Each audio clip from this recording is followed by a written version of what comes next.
Is Michael King a Cy Young candidate? No. Nobody said that. Is that it? The only thing Nick, he's an idiot. Nick, he's an idiot. He's not good. When the Yankees brought him in as a starter, was he not good? Yeah, of course he was good, yeah. This is my argument right now. You look at Juan Soto, and the Yankees are in talks for Juan Soto. Would you trade away Dominguez and Michael King and maybe another pitching prospect when you're renting him? Would you do that? Not a chance. Maybe Nick has to start working for the Yankees analytics department. These like major prospects that are going to be part of the organization for a while, for 1 year of Soto. I love Soto. I think he's great. Look at the trade last year that the Nationals did with Soto, and the prospects that you just named, Dominguez, are you joking? Who will return in 2024? Because remember, Tommy John for a hitter completely different than it is for a pitcher. He's still absurdly young. They call him the Martian for a reason. Now that he got Tommy John, he's nothing now. No, we still have all these years of control of him. And of course, Michael King as well. No, that is not the deal we make for 1 year of a rental of Juan Soto. Not a chance. You should work in the Yankees analytics department. They've been criticized all year. Well, I know the people there. Well, maybe we need to hook you up.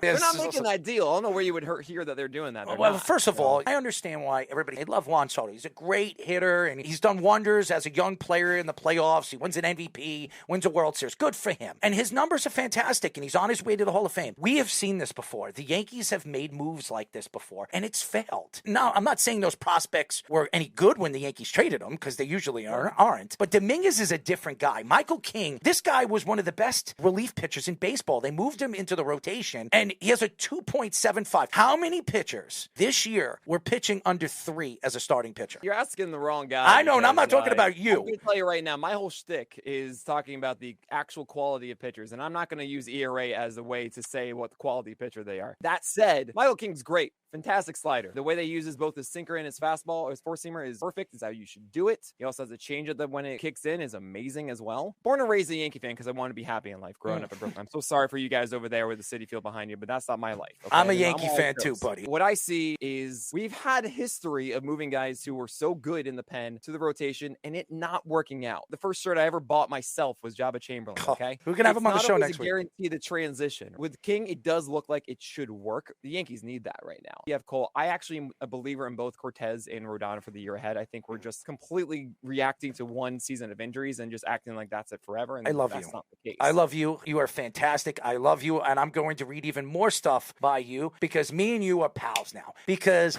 I have been telling people Carlos Rodon was not healthy this year. He was never healthy. He had an obligation because he got a big contract to come back this year. He was a shell of himself. This guy is one of the best power left-handed pitchers in baseball. His fastball, it was the best in baseball for 3 years. Now all of a sudden everybody says, he stinks. It was a bad contract. I mean, the Yankees got to deal with him. I'm not going to throw away of all of last year because that is evidence of like, hey, he tried to come back. His fastball was worse. It was only good for the 2 starts when he was at 96 miles per hour with it. And then it dropped down to 94. That is a little bit worrisome. He also has back issues, not just the shoulder. But yeah, as you said, 2 years of just dominating with that four-seamer, finally showing up with velocity once again. That really should repeat. And hopefully he does have a healthy offseason and looks good. I'm not ready to just give up and say this is the worst contract that Cashman has ever made. I mean, Ellsbury for me is still just haunting me. But as far as Cortez go, I think just because he was throwing 92 or something, it's not a bad fastball. No, that's actually a phenomenal fastball for what it does. We've seen lower velocity four-seamers act like his does and have success for a long time. That should happen with Cortez. So I like our rotation right now. If we add like Yamamoto, oh my gosh, that would be scary. That's going to be everything that we want that to be. Then you can deal Clark Schmidt away. I think that's perfect. I don't actually see Clark Schmidt as a long-term a guy for inside this rotation. I think he overperformed a little bit last year. He's someone that really relies on a cutter, slider, curve, and the fastball is not really that good. And he started to throw less of that sinker, but there really isn't enough, I think, in those secondaries to really be an exceptional starter. So he's fine in the majors. Send him off to San Diego. They need something now. We get Soto for that. I don't want to deal away Torres necessarily. We need offense. We can't get rid of our most consistent bat right now. So we need him for this year to stay competitive. Deal Peraza, someone else. We clearly don't care about him for whatever reason. So fine, let someone else actually do something with him. This is like the old Clint Frazier, Andujar thing. He's like Schmidt and Peraza now. Maybe Cabrera in there too. Hopefully we get something out of this, but I have to think that the Yankees are going to get this done without Dominguez and without King, without Volpe, without Torres being involved. So I'm looking forward to seeing it happen. I know it will. No worries.